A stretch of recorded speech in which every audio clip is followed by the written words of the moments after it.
नमस्कार दोस्तों, आपका स्वागत है अपने YouTube चैनल PFP में। आज हम शेयर मार्केट की दुनिया का एक नया हिस्सा जानने वाले हैं जिसका नाम है डेरिवेटिव मार्केट। अब तक आपने कैश मार्केट में ज़्यादा काम किया होगा, बिगिनर्स जनरली वहीं पर एंटर होते हैं। शेयर खरीदा, ऊपर गया तो प्रॉफिट होता है, नीचे गया तो लॉस होता है। बहुत ही सिंपल है। इसी प्रकार से आपने FNO के बारे में ज़रूर सुना होगा, futures and options, call put वगैरह वगैरह। ये और कुछ नहीं है, डेरिवेटिव मार्केट का एक हिस्सा ही है। डेरिवेटिव का सिंपल मतलब ये है कि एक ऐसी चीज़ जिसकी वैल्यू किसी और पर निर्भर होती है। डेरिवेटिव्स एक फाइनेंशियल इंस्ट्रूमेंट है, एक फाइनेंशियल कॉन्ट्रैक्ट है जिसकी वैल्यू अंडरलाइंग एसेट पर निर्भर होती है, अंडरलाइंग एसेट से डिराइव होती है। एग्जाम्पल के साथ समझाऊं तो निफ्टी 50 हमारा एसेट है। जिस प्रकार से निफ्टी 50 ऊपर नीचे होगा उसी प्रकार से उसके डेरिवेटिव यानी कि हमारा ऑप्शंस हो गया, फ्यूचर्स हो गया, उसके प्राइसेस में आपको मूवमेंट दिखाई पड़ता है। रिलायंस भी एक एसेट है। रिलायंस का शेयर प्राइस जिस प्रकार से ऊपर नीचे होगा उसी प्रकार से आपको उसके डेरिवेटिव्स में मूवमेंट नजर आएगा। गोल्ड भी एक एसेट है, तो गोल्ड जिस प्रकार से ऊपर नीचे होगा उसी प्रकार से आपको उसके डेरिवेटिव्स में मूवमेंट देखने को मिलेगा। मैं जानता हूं बहुत सारे एग्जांपल्स मैं आपको दे रहा हूं। सिंपल रीजन है कि मैं चाहता हूं कि आप आसान से आसान भाषा में समझ जाए, क्योंकि जब मैंने ये समझने की कोशिश की थी तो मेरे लिए आसान नहीं रहा था। तो मैं चाहता हूं कि आपको कोई तकलीफ ना हो। तो डेरिवेटिव्स का मतलब तो हम समझ गए, एक फाइनेंशियल इंस्ट्रूमेंट, एक फाइनेंशियल कॉन्ट्रैक्ट, और हर एक कॉन्ट्रैक्ट की एक एक्सपायरी भी होती है। जब हम निफ्टी 50 या फिर बैंक निफ्टी इंडेक्स के बारे में बात करते हैं तो उसकी वीकली एक्सपायरी भी होती है और मंथली एक्सपायरी भी होती है। लेकिन जब हम बात करते हैं स्टॉक्स के बारे में, जैसे कि रिलायंस हो गया, HDFC बैंक है, TCS है, उनकी एक्सपायरी वीकलीज नहीं होती है, उनकी सिर्फ मंथली एक्सपायरीज होती है। और 4 टाइप के डेरिवेटिव कॉन्ट्रैक्ट होते हैं: फ्यूचर्स, फॉरवर्ड्स, ऑप्शंस और स्वॉप्स। फ्यूचर्स एंड ऑप्शंस में ज़्यादातर ट्रेडिंग होती है और इस सीरीज में हम ज़्यादातर ऑप्शंस के बारे में ही चर्चा करने वाले हैं।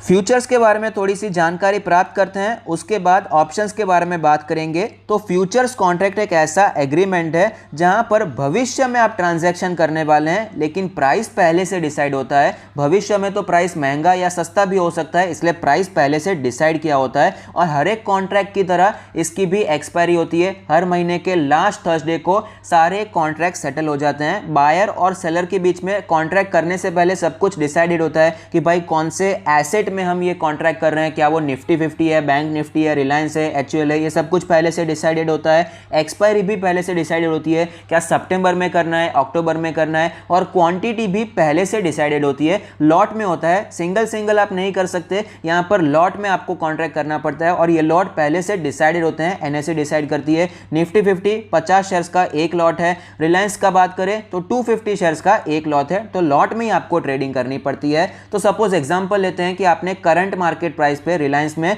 2250 के प्राइस पर फ्यूचर्स लॉन्ग हो गए हैं। फ्यूचर्स का एक कॉन्ट्रैक्ट आपने खरीद लिया है, एक कॉन्ट्रैक्ट में एक लॉट में 250 शेयर्स है। सपोज सितंबर तक वो 3000 भी चला जाता है, फिर भी आपको हक है, आपका ये राइट है कि 2250 के प्राइस पर आप 250 शेयर्स खरीद सकते हैं। और कहां से खरीदेंगे? आपको जिसने ये फ्यूचर्स कॉन्ट्रैक्ट बेचा है वो आपको ये शेयर्स प्रोवाइड करेगा। और सेम नीचे के साइड पे भी होता है। सपोज आपने ये बेच दिया है, फ्यूचर्स कॉन्ट्रैक्ट आपने बेच दिया 2250 के प्राइस पर 250 शेयर्स, एक लॉट आपने रिलायंस का बेच दिया। उसके बाद प्राइस एकदम से नीचे चला जाता है, 1000 रुपए का आ जाता है, तो भी आपका ये राइट है कि 2250 के प्राइस पर आप सेल कर सकते हैं। आप अपने रिलायंस के 250 शेयर्स बेच सकते हैं। और खरीदेगा कौन? जिसको आपने वो फ्यूचर्स कॉन्ट्रैक्ट बेचा है ना, वो आपसे 2250 के प्राइस पर खरीदने वाला है। इस प्रकार से फ्यूचर्स कॉन्ट्रैक्ट होता है। दूसरी भाषा में समझाऊं, रियल एस्टेट भाषा में समझाऊं, तो सपोज आपने अपने फ्रेंड से कहा कि भाई आपका जो फ्लैट है मुझे पसंद है, 50 लाख की हम डील करते हैं,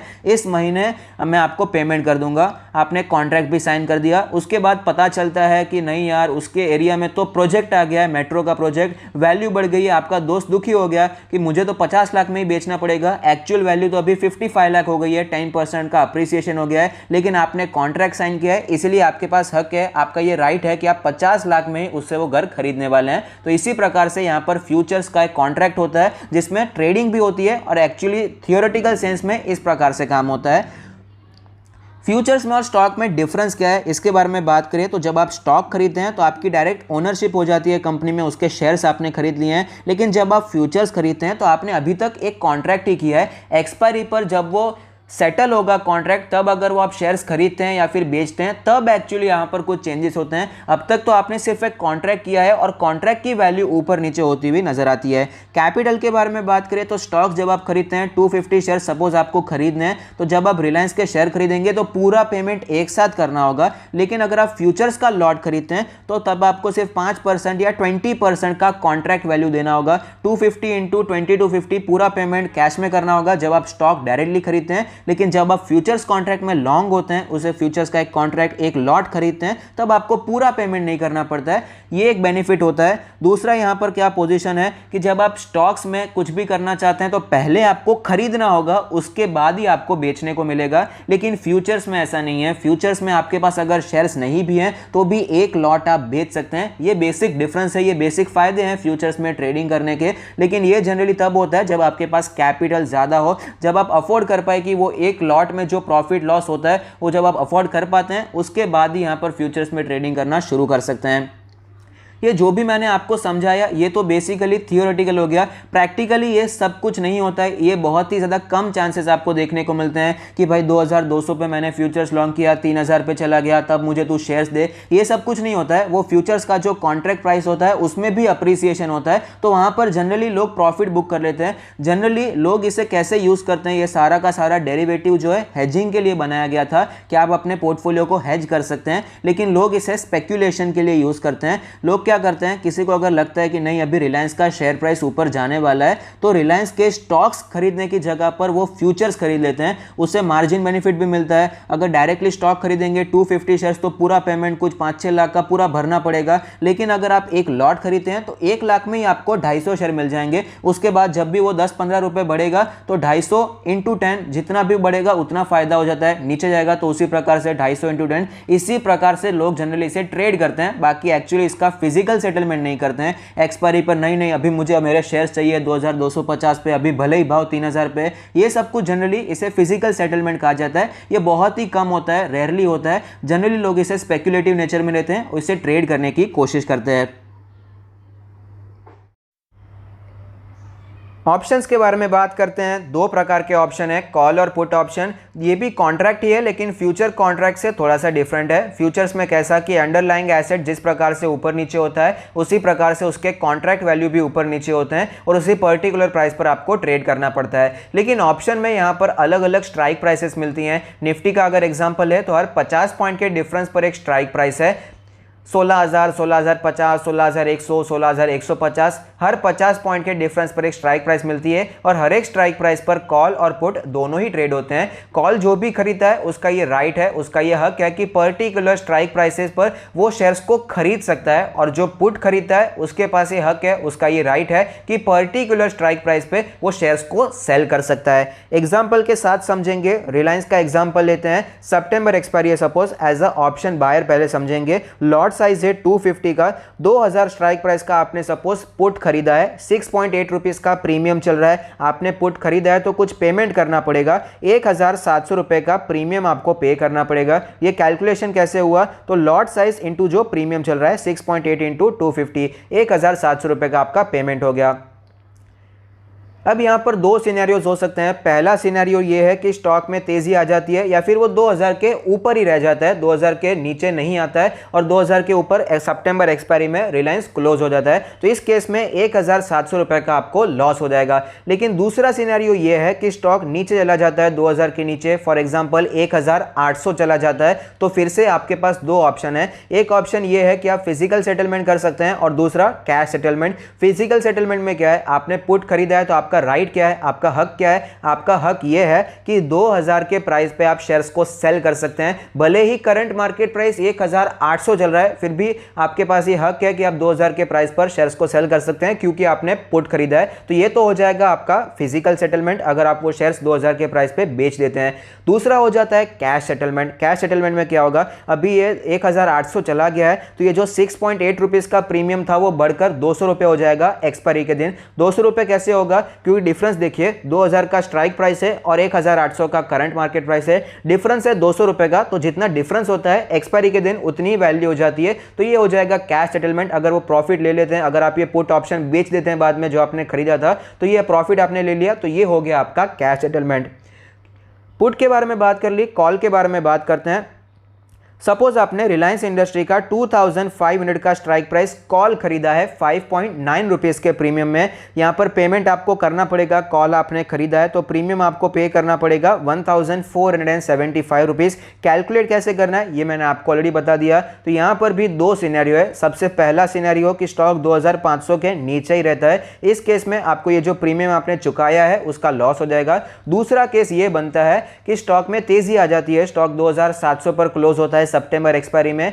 यहां पर फिर से आपके पास दो ऑप्शन है। पहला ऑप्शन ये है कि फिजिकल सेटलमेंट आप कर सकते हैं। फिजिकल सेटलमेंट में आपने कॉल खरीदा है तो आपका ये हक है कि आप पर्टिकुलर स्ट्राइक प्राइस पे शेयर्स को खरीद सकते हैं। तो फिजिकल सेटलमेंट में 2500 के प्राइस पर जितने भी आपने लॉट खरीदे हैं, सपोज एक लॉट खरीदा है तो 250 शेयर्स आपको खरीदने पड़ेंगे। भले ही करंट मार्केट प्राइस 2700 चल रहा है, लेकिन आपका ये हक है कि आप 2500 पे शेयर्स को खरीद सकते हैं। दूसरा हो जाएगा कैश सेटलमेंट। यहां पर भी सिमिलर आपको 200 रुपए का प्रीमियम पहुंच जाएगा। डिफरेंस कैसा है, 2500 का आपने स्ट्राइक प्राइस कॉल खरीदा है और फिलहाल प्राइस चल रहा है 2700, 200 रुपए का डिफरेंस है। तो ये जो 5.9 चल रहा है वो भी 200 चला जाएगा, तो ये आपका प्रॉफिट हो जाएगा। इस तरह से आप कैश सेटलमेंट भी कर सकते हैं। तो ये तो हो गया ऑप्शन बायर का पर्सपेक्टिव। अब बात करते हैं ऑप्शन सेलर के बारे में। आपने ऑप्शन खरीदा है तो किसी ना किसी ने बेचा भी होगा, तो इसके बारे में भी चर्चा करते हैं। आप ऑप्शन सेल भी कर सकते हैं। लॉट साइज 250 का ही है।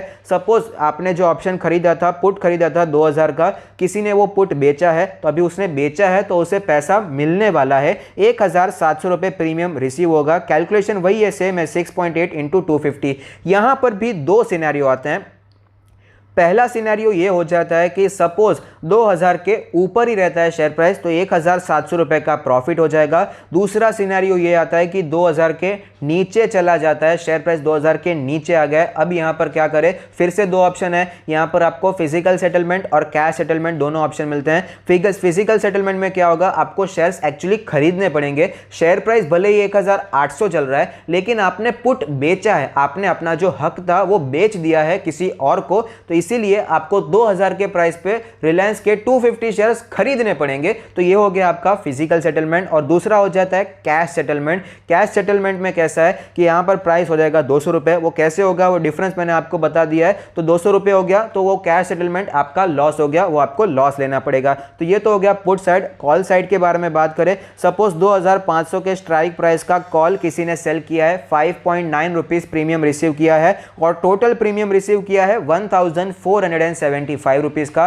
पहला सिनेरियो है कि 2500 के नीचे रहता है तो ये प्रॉफिट हो गया। लेकिन बाय चांस स्टॉक इसके ऊपर चला जाता है, 2700 पर पहुंच जाता है, तो फिर से दो सिनेरियो है। पहला सिनेरियो ये आता है कि आपको फिजिकल सेटलमेंट करना पड़ेगा। फिजिकल सेटलमेंट क्या होगा, आपने कॉल को बेचा है, आपका जो हक था खरीदने का वो आपने बेच दिया, तो अभी आपको यहां पर बेचना पड़ेगा। 2500 पर आपको शेयर्स बेचने पड़ेंगे। एक लॉट है तो 250 शेयर्स बेचने पड़ेंगे। भले ही करंट मार्केट प्राइस 2700 चल रहा है, लेकिन आपने कॉल बेचा है 2500 का, इसीलिए आपको 250 शेयर्स 2500 के प्राइस पर सेल करने पड़ेंगे। ये हो गया फिजिकल सेटलमेंट। दूसरा होता है कैश सेटलमेंट। ये जो 5.9 चल रहा है वो भी 200 पहुंच जाएगा। कैसे पहुंचेगा ये मैंने आपको पहले ही बता दिया। तो यहां पर आप वो लॉस बुक कर सकते हैं। आपने जो 5.9 पे बेचा है, 200 पर ये कॉल ऑप्शन को खरीद सकते हैं। इस प्रकार से कैश सेटलमेंट में आपको लॉस सहन करना पड़ेगा।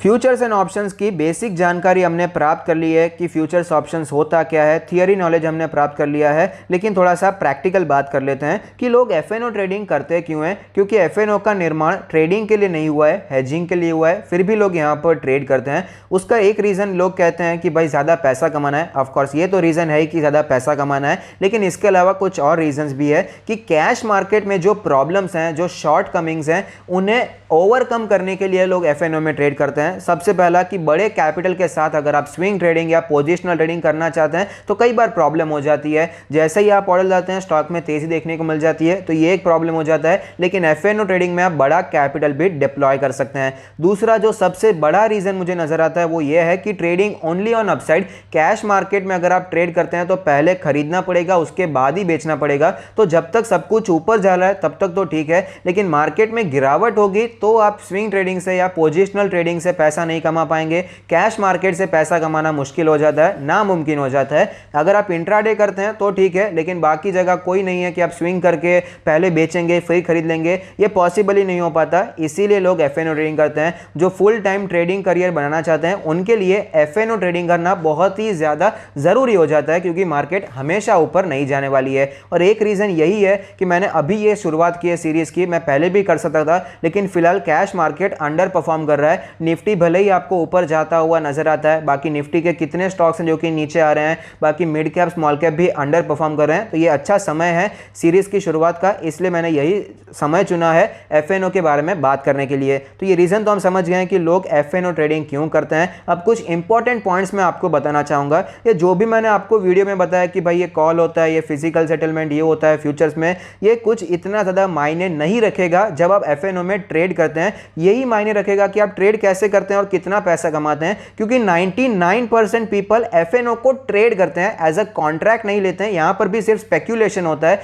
ये जो फिजिकल सेटलमेंट की बातें हो रही थी, ये वो सब कुछ, ये सब कुछ बहुत ही कम लोग करते हैं फिजिकल सेटलमेंट। जनरली लोग कैश सेटलमेंट करते हैं। और यहाँ पर आपको क्या लगता है कि जब सितंबर आएगा, 1800 जब पहुंच जाएगा रिलायंस इंडस्ट्री, तभी उसका प्राइस ऑप्शन का 200 जाएगा? ऐसा बिल्कुल भी नहीं है। करंट मार्केट प्राइस 2250 चल रहा है। अगर एक ही दिन में 50-60 पॉइंट की गिरावट हो जाती है, 2200 आ जाता है, तो वो जो पुट का प्राइस है 6-7 रुपए से बढ़कर 10-15 रुपए भी हो सकता है, तो वहां पर भी लोग निकल जाते हैं। इस तरह से लोग यहां पर ट्रेडिंग करते हैं। इसलिए ये जो मैंने आपको सिखाया समझना बहुत ही जरूरी है, पता होना चाहिए हो क्या रहा है, पुट ऑप्शन क्या है, कॉल ऑप्शन क्या है, इसका बेसिक मीनिंग क्या है, फ्यूचर्स ऑप्शन क्या है, ये सब कुछ समझ में आना चाहिए। लेकिन बाद में आप कैसे ट्रेड करते हैं, कैसा पैसा कमाते हैं, यही बहुत ही ज्यादा इंपॉर्टेंट होता है। तो अगर आपको ये वीडियो अच्छा लगता है तो प्लीज कोई फीडबैक दीजिए। Thank you. Stay happy, happy investing.